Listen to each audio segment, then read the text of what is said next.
Every year when the hurricane season starts on June 1st, we like to remind every family and every resident of Pasadena that they got to have a plan.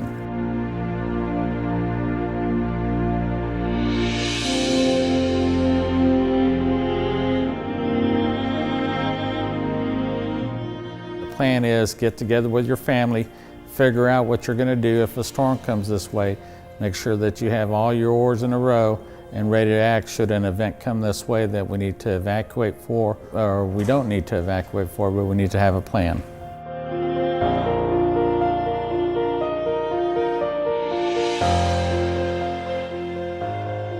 Coming off a very active hurricane season that actually affected most everybody in Pasadena with Hurricane Harvey, there's a lot more interest in the upcoming hurricane season.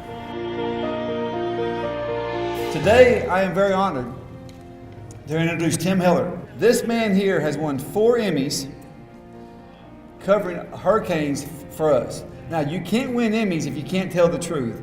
I trust Tim Heller when he talks. Mr. Tim Heller. Thank you for inviting me back. Thank you, Mayor, for the wonderful introduction. As you know, I've been coming to this Community Fair and Hurricane Workshop for several years now. This year's a little bit different, obviously. How many of you in this room were directly affected by Hurricane Harvey? Raise your hand, please.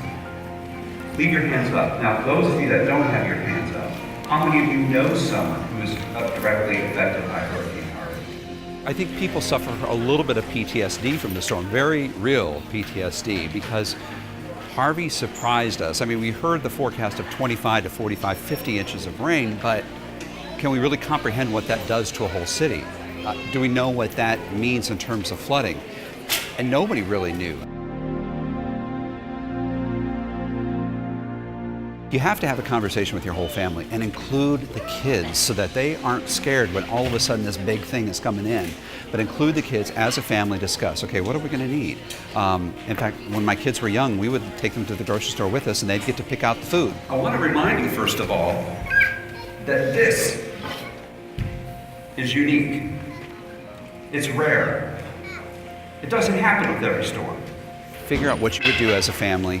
That way you can respond to the storm in a calm manner, that you can assess your situation and calmly pick whatever the best course of action is for your family during the storm. And that's the main thing I want to emphasize to people. So your personal safety, you got to know your evacuation zone. You got to determine whether or not you will need to evacuate, and some of the people in this room will need to in certain types of storms. I'll show you who. Decide where you will go, and you don't have to go far. If you've got friends in the Woodlands or Katy or Brenham. We survive these things if we don't do anything stupid. And the only way you can do that is by preparing ahead of time and then calmly making the best decision for your family. We have everything from what to do in an emergency as a chemical release, or during a hurricane if you're in an evacuation zone, how to sit there and do planning for your family. We have information on preparing yourself for a disaster. We're evacuating for the storm surge. This is not rainwater flooding. This is storm surge flooding along the coast and along the bay. My concern is that we might focus too much on the flooding and forget that hurricanes are a windstorm and a storm surge, and that those threats are very real. And that even though it's been 10 years since we've been threatened with that kind of weather with Hurricane Ike, which was in 2008, we got to remember that those are very real threats with every hurricane. It may not be a flooding event the next time. It might be a wind event where your power is out for 2 weeks or more. Or if you live along the coast or near the bay, it might be a storm surge flood issue for you. So let's not, Harvey was devastating, yes, and let's remember that tropical storms or hurricanes can produce devastating flooding, but let's not forget that wind and storm surge is also 2 very real threats. I'll be hanging around, so if anybody has any more questions, just remember, this is not every storm, okay? Thank you for inviting me back.